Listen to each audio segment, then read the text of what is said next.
has really, really high combat skills.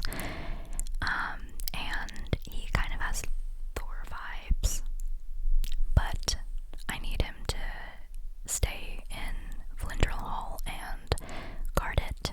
So, just like Lydia and Iona and all the other housecarls, I don't really see him as a candidate for marriage. I think the craziest thing about Margarth is that everyone sleeps on a stone slab. It's mind-boggling to me. Next up is Athos, who is a Dunmer member of the Companions in Whiterun, and he's kind of middle of the road for me. But when you first meet him, he does lose a brawl to my least favorite member of the Companions, Nadia Stonearm, so that's kind of embarrassing, dude. He also gives me insecure vibes because, first of all, he told me I was short. And then one time when I initiated conversation with him, immediately out of the gate started with, "You're not better than me." And I was just so caught off guard. I was like, damn, dude, I never said I was better than you. But I have manners. Next up is the Poppy of the Forge, Balamund. Balamund is the sexy owner of the Scorched Hammer in Riften. He is a blacksmith, and I love him. Balamund already has an adopted child named Asbjorn Fire Tamer. So, you know, he already has been a dad. So, clearly he loves parenting. And Balamund's fetch quest is bringing him fire salts for his forge because it's getting weak. Fire salts are not nearly as annoying as jaspay grapes to harvest, but they're still kind of annoying. And when you give them to Balamund, he immediately thinks of what lengths you had to go to get them for him, and is immediately extremely grateful.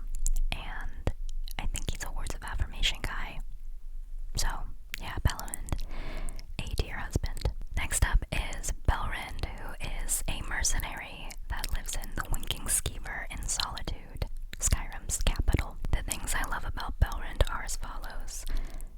Number one, he's got a great positive attitude and a really fun sense of humor. He's got a slammin' bod, like his haircut's super weird, but 10 out of 10 abs. And I appreciate that he's down for anything. He very rarely complains about the adventures you take him on, so love that about him. So Belrind is a spell sword, meaning that he knows how to use magic and does hand-to-hand combat. He doesn't really use destruction magic. I think he mostly uses spells to fortify his defense and stuff like that, so I find him very interesting. And he's, you know, a very proud Nord who knows magic, which Nords are typically fairly skeptical of magic. So I love that about him. Next up is a man who's definitely not a great candidate for marriage, Benor, who lives in Morthal. Morthal is, first of all, one of the most depressing places in Skyrim, I think. It's like very marshy and ugly. Don't really want to settle down there. Unlike Belrind, he doesn't like people who use magic, and that kind of, you know, stems from its own sort of xenophobia, I think. And he's very into himself. He has a very big ego. And then also, most of all, he opposes Jarl Igrod Ravencrone, aka the best Jarl in the game by far. And then on top of that, he just looks extremely unwashed. I mean, all the people in Skyrim look unwashed, if I'm being totally honest. But he really looks like he smells bad. Next up is Calder, who is the housecarl in Windhelm. Do I need to get into how much I hate Windhelm again? Also, I just hate that you have to live in the murder house in Windhelm. Like, on top of everything else, you are forced to live in a murder house, and I feel like I can't relax there. Also, whenever I walk into the house, he says, "You lost." Like, no. You work for me. You know who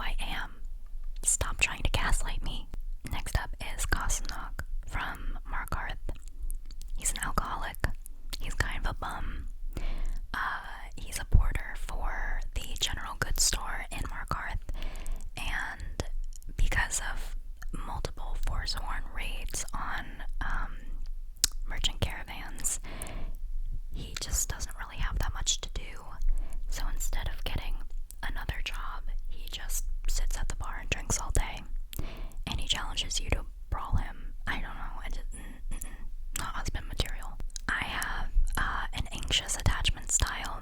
So Darkethus, who is one of 3 Argonians you can marry in the game, would not be my choice of husband.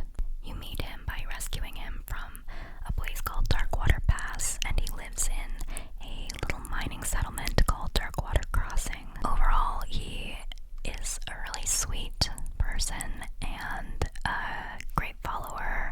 There's nothing actually technically wrong with him, except when I married him, he immediately ran out of the temple and ran back to Darkwater Crossing. I don't know, the fact it wasn't even a discussion.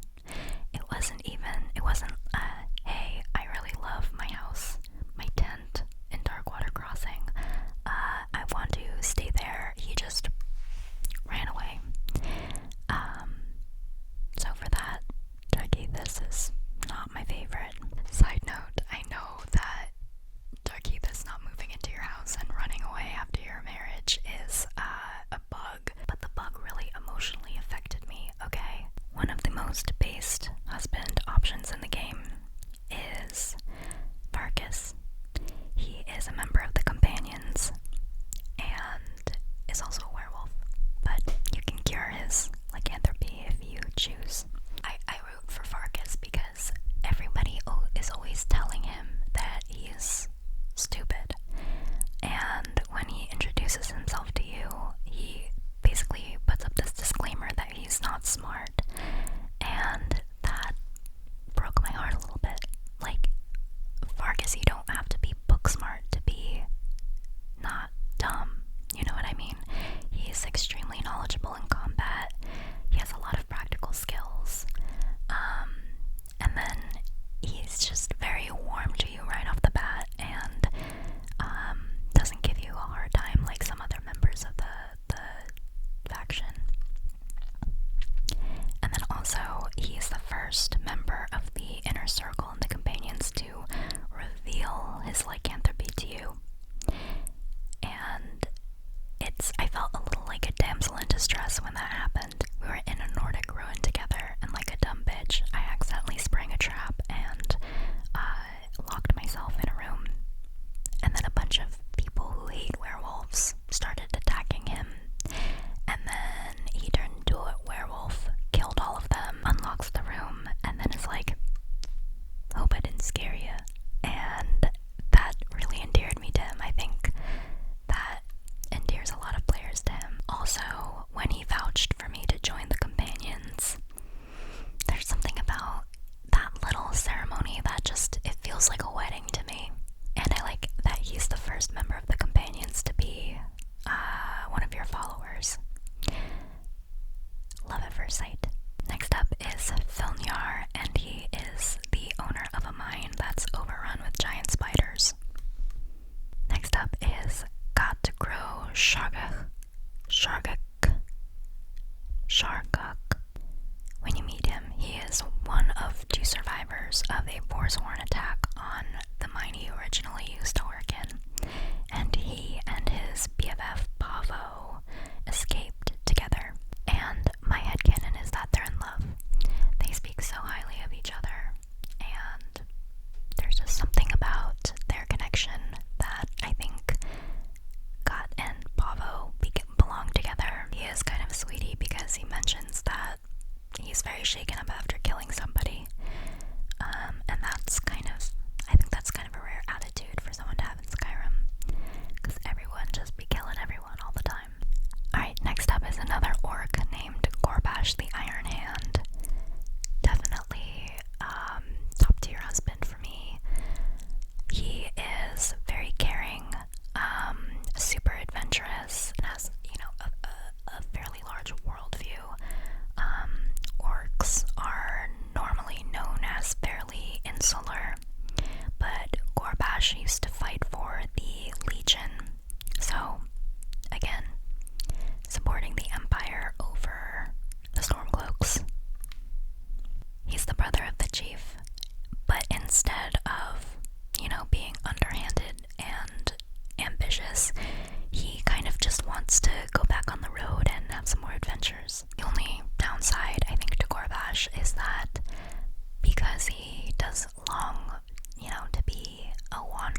this is my own theory about Mercurio.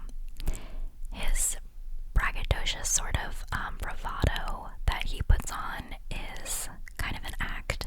You know, it's a little bit of a mask that he puts on that's a little, funny, because he consistently calls himself a master of the arcane arts, and that he's, the best magic user in all the world.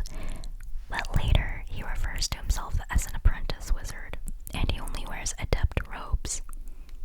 So, my theory is that he's joking when he's bragging about himself. I don't know. At his core, he does really care about you, because if he's following you and you walk into a snowy cave, he'll tell you to not slip on the ice, or he's constantly warning you about, try not to hit your head.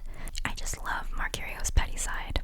One time when we went to a Forsworn camp together, he made a comment about how their clothes suck or are ugly or something like that, and I found that really funny. I think he has, even though he's a mercenary and he kind of wants you to think he's edgier than he is, he does have a very strong sense of loyalty and caring at his heart. So I think he'd be a great dad. I think he loves, kind of being a stay-at-home trophy husband, so he can study the arcane arts and teach our children about magic. His personality is probably the closest to Mr. Sab's, so for that reason, he immediately goes straight to the top of the list. Mercurio is probably my most married person. Next up is Mothgirl Bagol, who is an orc smith in Markarth, and he works in the Jarl's palace. He is the brother of Gorza Grobagol, and so for that reason, I do not want Gorza as a sister-in-law. So that takes Moth out of the running for me. Next up is Octave San, who lives in solitude. And first of all, I'm not super into older men. The only elderly person I'm into is Jeremy Irons. On top of him being an actual senior citizen, he has a gambling problem, and I don't want to risk him gambling my house, my belongings. I have 2 children to provide for. Octave has a grown daughter who works all day, and I once overheard a conversation that they had where she asks him to just tidy up the house a little bit while she's at work, and he doesn't want to and complains about it. And I don't like the fact that instead of, helping his daughter out, being a contributing member of society, he just sits in the winking skeever drinking. Furthermore, I also heard him bitching to his daughter about her not buying him a bunch of mead. And first of all, she's working off one income to keep a roof over both her and her father's heads. He has the gall to ask her to spend her hard-earned money to buy him alcohol without offering to do anything in return. No. Next up is Omlaug, who is a smelter in Markarth and lives in poverty, is constantly working for the Silverbloods. If you convince his boss to stop beating him, he will give you a week's worth of his wages. And when I married him, I thought to myself, Omlaug deserves a break. Next up is my very first husbando, and someone who will always hold a special place in my heart, Onmund. First of all, he is voiced by the actor who played Haku in Spirited Away and Kovu in The Lion King 2, so immediately I had a crush on him. Onmund is a student at the College of Winterhold. He is from a Nord family, typically not magic users at all. A lot of the Nord characters in Skyrim have a preoccupation with physical strength, right? And one of the reasons why I love Amund so much is that despite being raised in a culture where physical strength and physical violence is valued pretty much above all else, he chose to pursue his passion for learning. I do think it's a little bit fucked up that the college made him go on the excavation of Sarthal. Sarthal used to be a large settlement where the ancient Nords of Atmora, fleeing their homeland, the Nords there ended up being attacked by the snow elves despite being fairly peaceful, which then led to a genocide. Nords kind of regard the attack on Sarthal the way we regard 9/11. It's a little insensitive, but it's an apt comparison. In general, I think Amund is a good husband. He's very caring. He's a little bit of a soft boy. Still capable, but not, as down to tread headfirst into danger. There is one thing about Amund that really gives me the ick, though. When you first meet him, he is wearing mage's robes and a mage hood, and he, became a follower of mine. I took the hood off, and he has two weird little, short pigtails. And I was like, put the hood back on. Beyond that, he doesn't really have as much personality as Marcurio. He doesn't really have very many unique dialogue options. Love his voice. Again, I just think of Kovu and Haku. After Amund, we have Pavo Atias, who is best friends with Got, the other miner from Kolskegger Mine. Again, they were the only survivors when the Forsworn attacked Kolskegger. So I firmly believe that Pavo belongs with God. They've trauma bonded.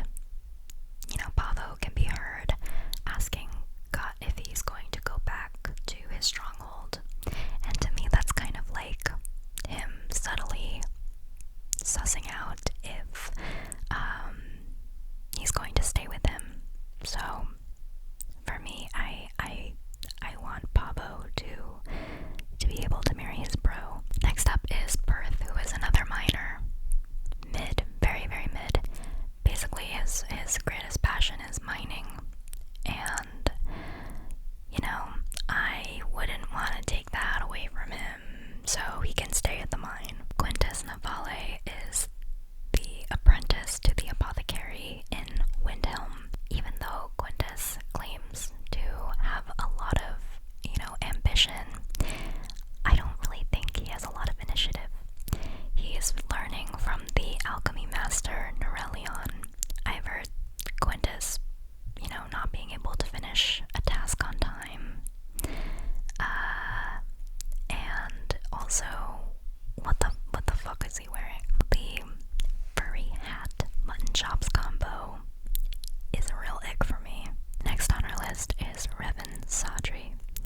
He is a Dunmer owner and proprietor of Sadri's used wares in the Grey Quarter of, you guessed it folks, Windhelm. I will never pass up an opportunity to talk shit about Windhelm. Worst city in Skyrim. Since the Nords of Windhelm are extremely suspicious and prejudiced against the Dunmer, Revan is obsessed with keeping his business above board so he doesn't deal in any stolen goods, and he's a very conscientious and proud shopkeeper, which is admirable. In the long term, I don't necessarily see us working out because all I do is steal stuff. He offers you a side quest where he confesses that he accidentally came into possession of a ring that actually belongs to Skyrim's biggest Karen, Viola Giordano. And since Viola's the worst, he can't just give the ring back to her because she would call the guard on him. So he has to task you with planting it inside her house. You do have the option of just narking on him to Viola, which I don't know why anyone would do that.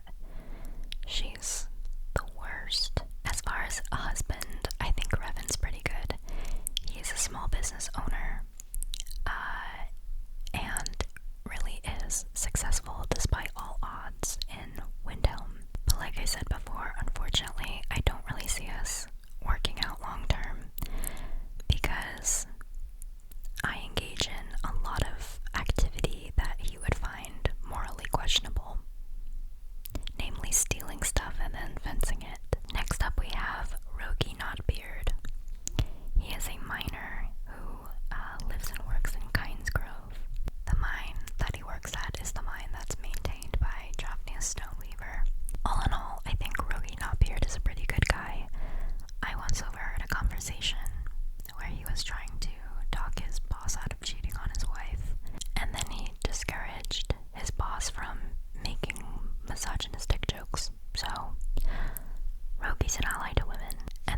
borders are a family you really don't want to cross intentionally.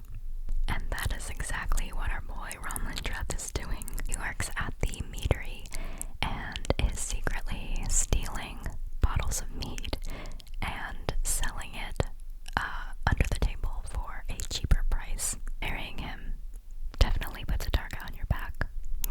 Maven Blackbriar does not know about Romland's activities, but if she found out, he's going to be murdered. And to be honest, I can handle any sort of hired thugs that Maven may send my way, but do I really want to subject my children to constant fear? Do I really want the Blackbriars just constantly trying to kill me and my family? No. So despite Romland's giant balls, he's a pass. Alright, moving on, we have Scouts Many Marshes next. Scouts Many Marshes is an Argonian dock worker who lives in Windhelm. In Windhelm, Argonians are prevented from entering the city. Ulfric Stormcloak claims that it's because there are Dunmer refugees in the city, and the Dunmer have historically enslaved and slaughtered the Argonians, so he says it's to keep the peace with the Dunmer. That's his PR statement, but in reality he's like, I don't want lizards in my city. Scouts Many Marshes lives in what is essentially like a dungeon on the docks with the other Argonian workers. His boss is Torbjorn Shattershield, and Torbjorn has said on the record to his Argonian employees that he consciously pays them less because their labor is worth less than, for example, the labor of a Nord. So you can offer to talk to Torbjorn for Scouts Many Marshes. I think I always choose the route where I threaten him because conscientious pay discrimination is not okay with me. One thing I love about Scouts Many Marshes is that even though he carries a lot of rage within himself about how he's treated, at his core, he really just wants to live a peaceful existence and expresses that to you. I think on more than one occasion he says, like, why can't we all just get along? Life would be so much easier. And I feel that. After Scouts, we have Saunders Drenham, who is yet another miner. And I mean that he works in the mines, not that he's underage. Saunders is a Dunmer who lives in Darkwater Crossing, and he does have a little bit more of a personality than your generic miner worker. There is one little girl who lives in Darkwater Crossing, and if her mother is out of town or away, Saunders is the person who takes care of her. So I think out of all of the men who work in the mine, he's probably my favorite. Next up is Sorex Phineas, who, I'm just gonna come out and say it, Sorex can get it. He is the son of the owner of the Winking Skeever in Solitude, so comes from money. That's great. When I first met Sorex, he was witnessing the execution of Rogvir. When you enter Solitude, Skyrim's capital, for the first time, Rogvir, the man who allowed Ulfric Stormcloak to escape the city after he murdered the High King,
mercenary living in Candlehearth Hall in Windhelm. He's a very jolly and good-humored guy, but kind of too much of a meathead for me. I remember at one point, after marrying him, he said to me, like, if anyone messes with you, I will beat them with their own severed head. Thanks. Your heart's in the right place, but it's a little intense for me. Next up is Torvar, who is the resident lush at Jorvaskr with the companions. Not really into the perpetually drunk as a character trait person.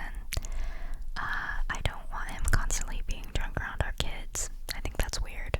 However, when you propose to him, he has a pretty cute line where he says something like, yeah, I'll marry you. I'll marry you twice. So, that's kind of endearing. Velkis. Velkis. Velkis is Farkis's twin brother and a member of the Circle of the Companions. So, he's also a werewolf, but he will ask you to help him cure his lycanthropy. Velkis is probably jockeying with Mercurio for my favorite husband in the game. Despite being primarily a warrior, he is not naturally a punch first, ask questions later kind of guy. He's very measured, very thoughtful, and doesn't really make super rash decisions, which I find to be a rare quality in especially members of the Companions, but in guys in Skyrim in general. Something I found very interesting about them is that Farkas told me that he and his brother grew up at Jorvaskr and had a fairly happy childhood, but to hear Vilkis' side of the story, he remembers it as being a much, darker sort of time, which he chalks up to Farkas just being, not very smart or observant. But to me that signifies that maybe Vilkis was protecting Farkas in a way. So in my headcanon, he's a little bit more of a caretaker, and I think for once in his life he deserves to be taken care of. Also, when he makes a home-cooked meal for you, he doesn't have the, kind of generic line of, I made this, it's fresh, I'll have another one for you tomorrow. This man says, here, love, I wouldn't want you going into battle on an empty stomach. I find that so cute. Because Vilkis has caretaker tendencies, he's a great dad, and because he's physically very strong and capable, I feel very comfortable having him defend the homestead. I also enjoy just how thoughtful he is. After his mentor and father figure, Godlek Whitemane, is murdered, it is very important to him that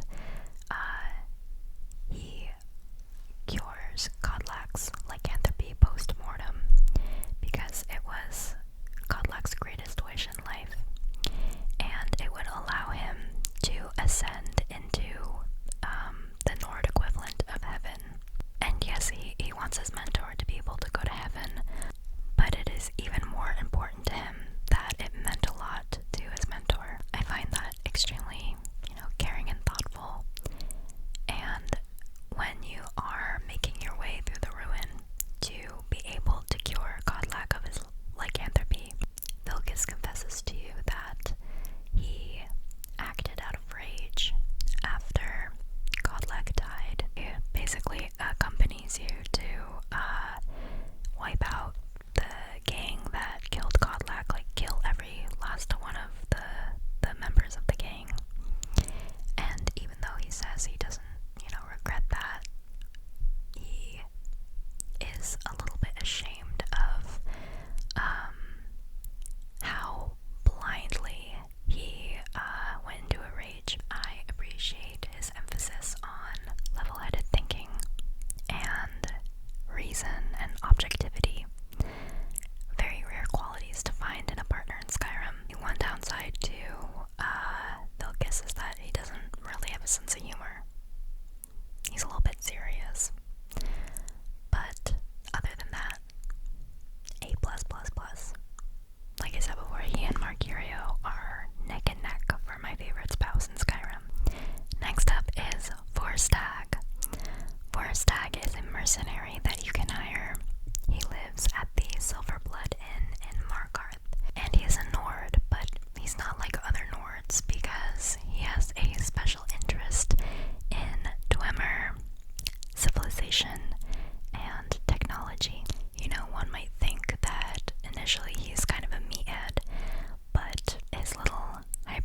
conversation on engineering and machinery is a great little added layer to his character. I can just picture him teaching Sophie and Cecil about the dwarves and going into detail about how their technology works. You know, then Sophie and Cecil might grow up to want to, you know, become a Dwemer researcher. And I support women in STEM, so love that. And then last and not least, but very mid, we have Wilhelm. Wilhelm is the innkeeper in Iverstead, kind of has, you know, a small world view, a little bit of a gossip queen, if I'm being totally honest, but other than that, he doesn't really make any lasting impression. He's also one of those Nords who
there's so many small business owners. There are so many small business owners who are female in Skyrim. So this guy is just being sexist for no reason.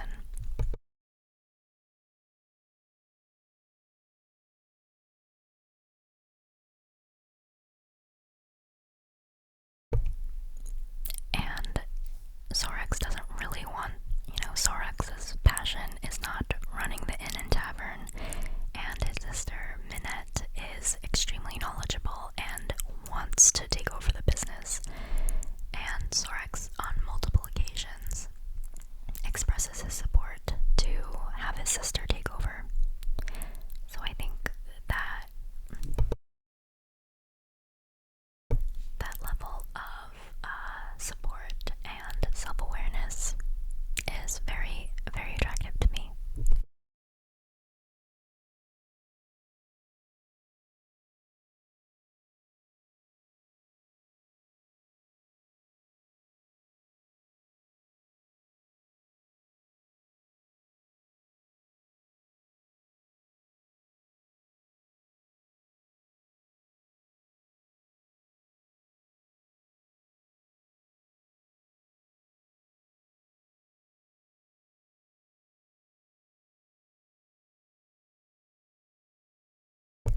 The one downside to Sorax is that he's been in love with the same girl, Vivian, for since they were kids. And guys who have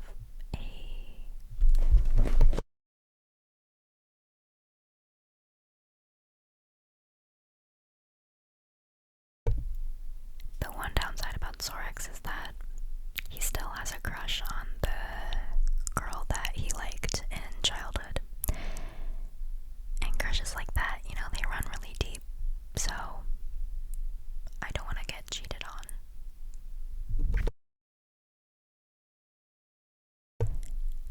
The one downside to Sorax is that he still has a crush on the girl who he liked when he was a child. So I don't know if,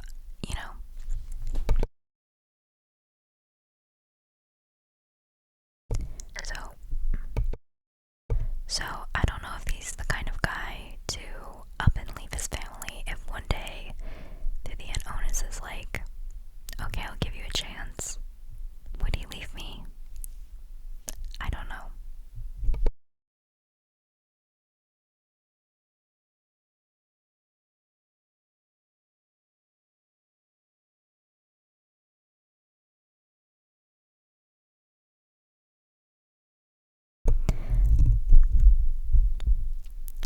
After Sora, next up is Stenvar, who is a mercenary living in Candlehearth Hall in Windhelm.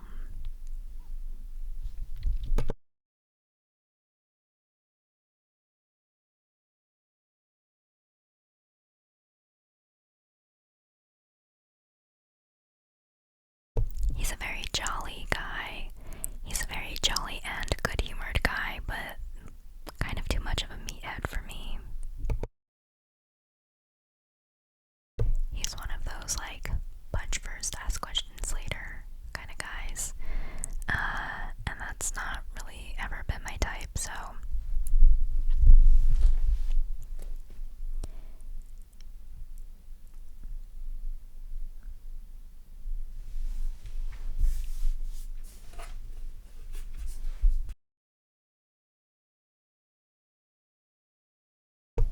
I remember at one point, after marrying him, he said to me, if anyone messes with you, I will beat them with their own severed head.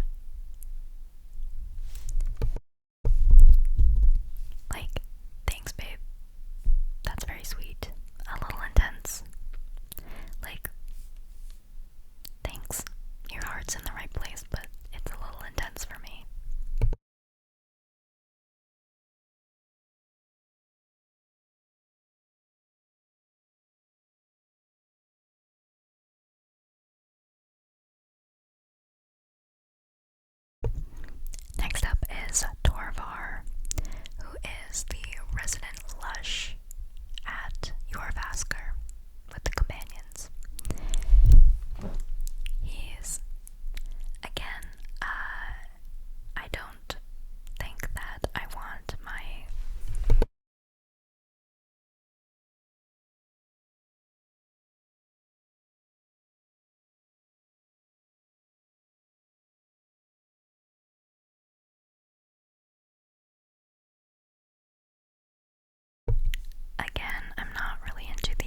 perpetually drunk as a character trait person.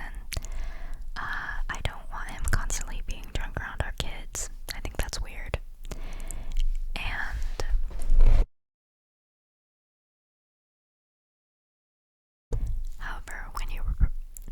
however, when you propose to him, he has a pretty cute line where he says something like, "Yeah, I'll marry you. I'll marry you twice." So that's kind of endearing. He does seem to kind of have insecurities surrounding authority figures. So I don't know if he would be able to handle having a wife who is the harbinger of the companions, Thane of every single hold in Skyrim. Oh my god, with the balloons again.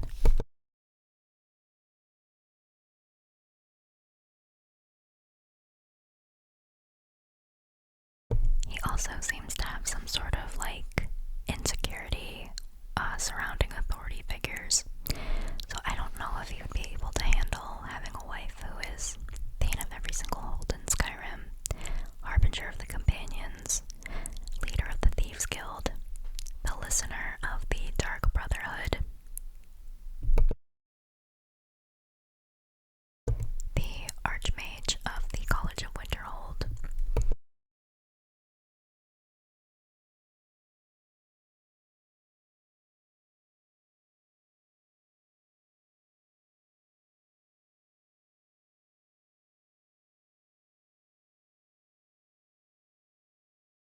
the leader of the Dawnguard, and the leader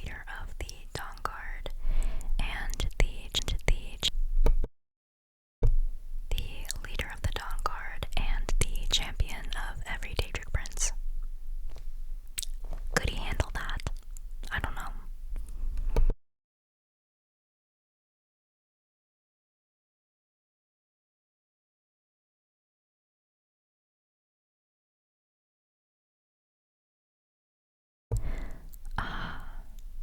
Vilkis. Vilkis. Vilkis.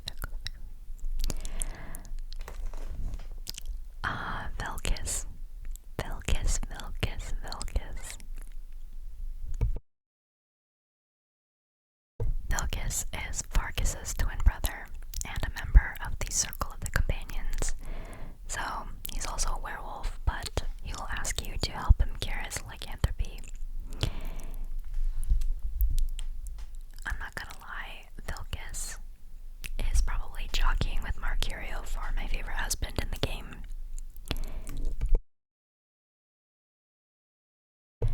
Despite being primarily a warrior, he is not naturally a punch first, ask questions later kind of guy. He's very measured, very thoughtful,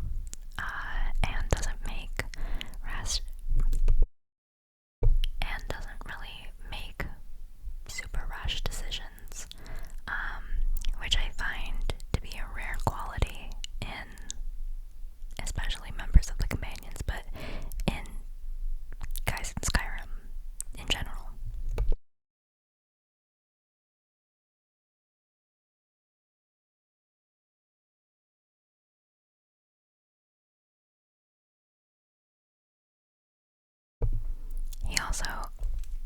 He has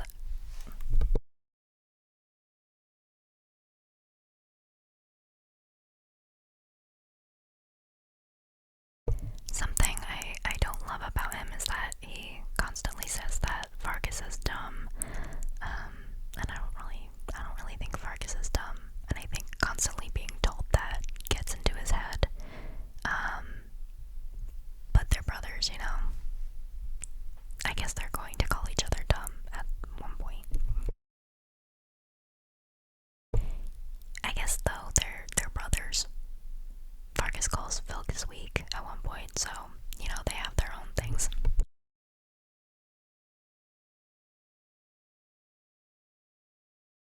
Something I found very interesting about them is that Farkas told me that he and his brother grew up at Jorvaskr,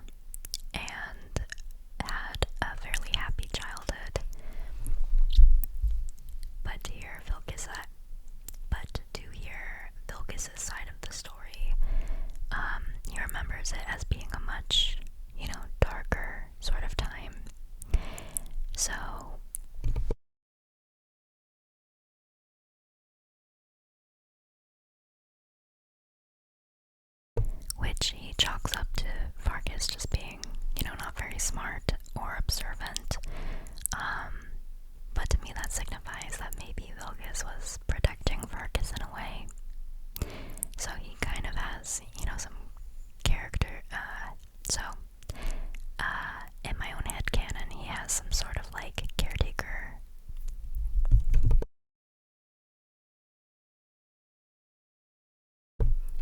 So in my head canon, he's a little bit more of a caretaker, and I think for once in his life he deserves to be taken care of.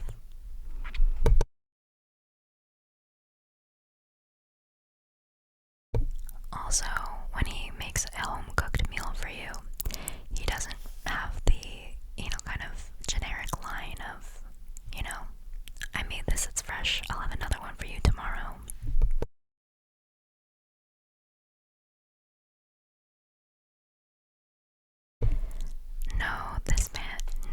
This man says, "Here, love, I wouldn't want you going into battle on an empty stomach."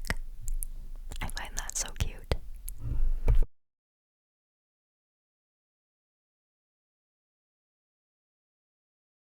Because Vilgus has kind of caretaker tendencies.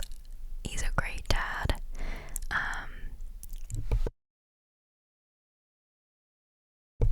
Because Vilgus has caretaker tendencies, he's a great dad. And because he's physically very strong and capable, I feel very comfortable having him defend the homestead.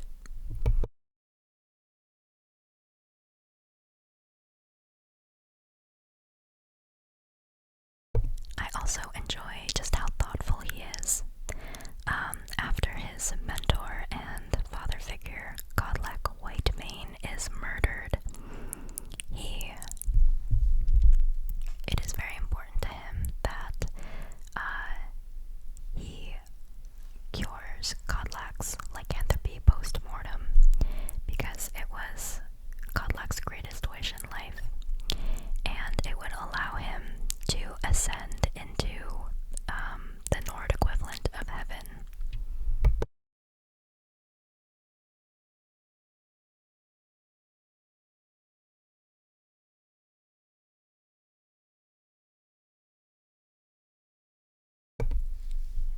And yes, he worships the same god as Godlak, so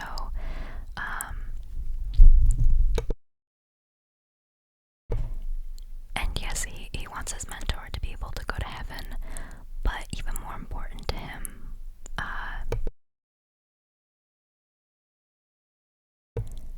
but it is even more important to him that it meant a lot to his mentor.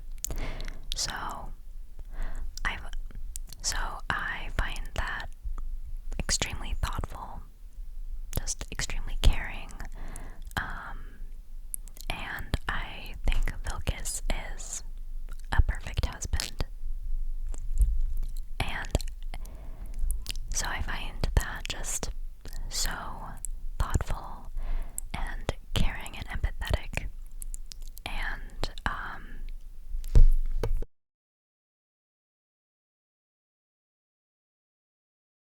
I find that extremely, caring and thoughtful.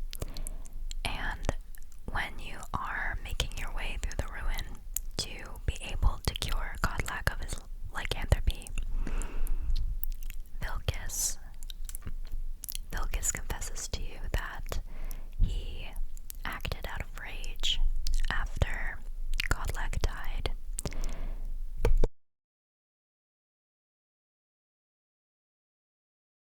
He basically accompanies you to wipe out the gang that killed Godlak, like kill every last one of the members of the gang. And even though he says he doesn't, regret that, he is a little bit ashamed of how blindly he went into a rage.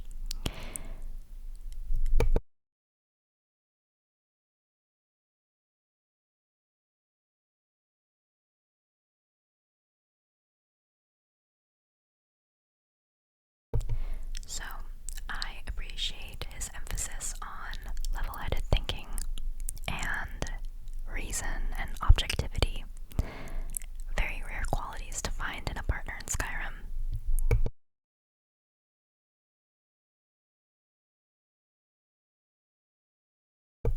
The only downside to Vilkis is that he doesn't really have much of a sense of humor. That's the only thing that I would change. The one downside to Vilkis is that he doesn't really have a sense of humor. He's a little bit serious. But other than that, A+++. Like I said before, he and Marcurio are neck and neck for my favorite spouse in Skyrim.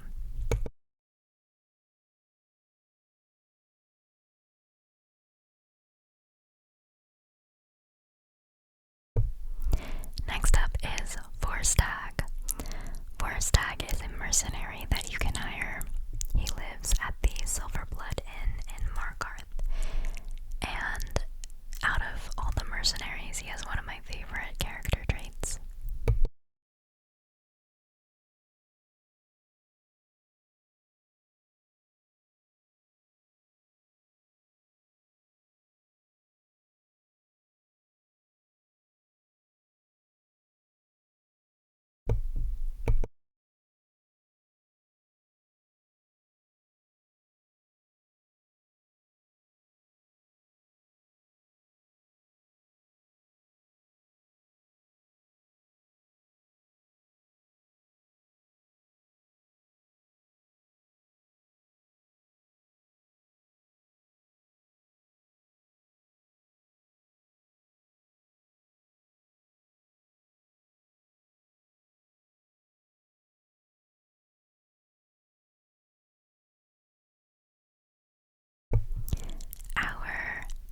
Our penultimate bachelor is Forstag, who is a mercenary who lives at the Silverblood Inn in Markarth.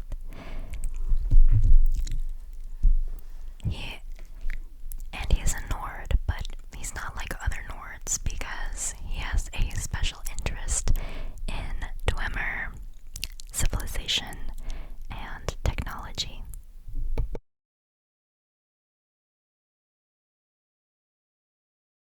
I think,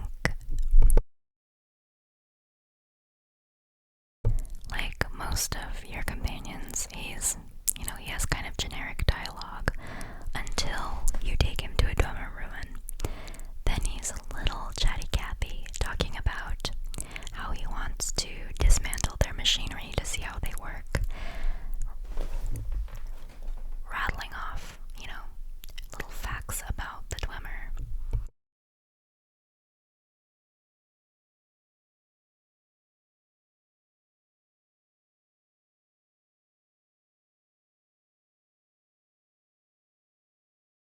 And he expresses a lot of interest and he expresses a lot of curiosity.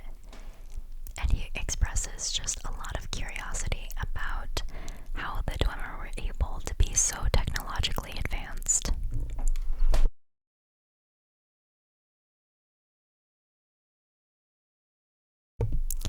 One might think that initially he's kind of a meathead, but his little hyperfixation on engineering and machinery is just very endearing to me.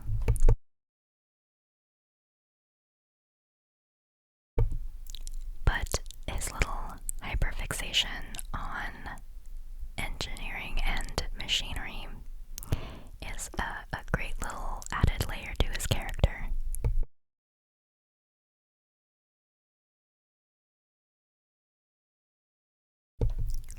I can just picture him, putting together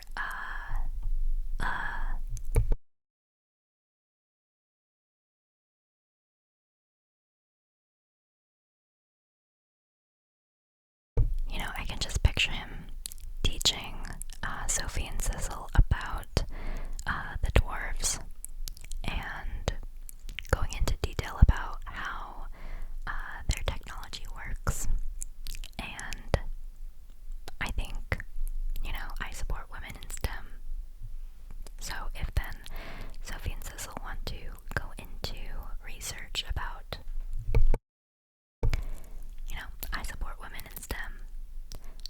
Sophie and Sissel then. Then Sophie and Sissel might grow up to want to, become a Dwemer researcher. And I support women in STEM, so love that. Forstag also has a very cute lisp. Forstag also has a very cute lisp. It's just like another little detail that I like about him. So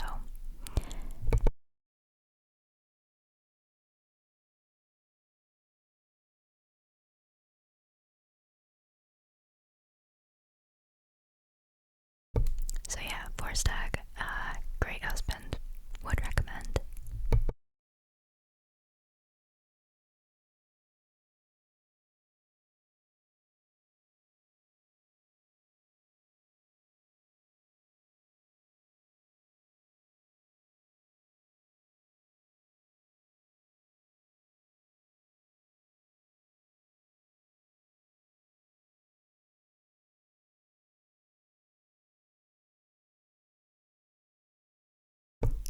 And then, last and not least, but very mid, we have Wilhelm.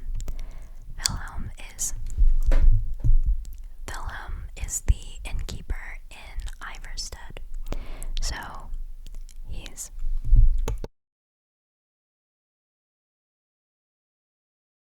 he kind of has, a small world view, a little bit of a gossip queen, if I'm being totally honest.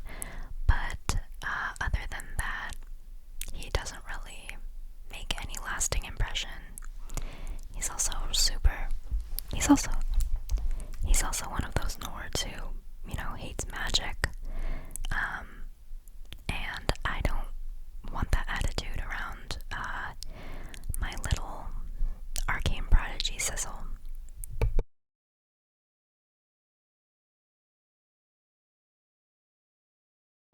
So yeah, no, Wilhelm is a pass.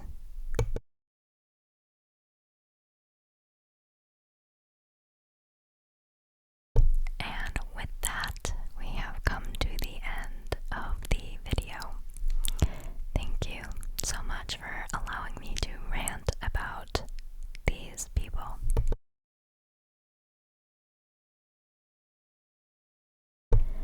Thank you so much for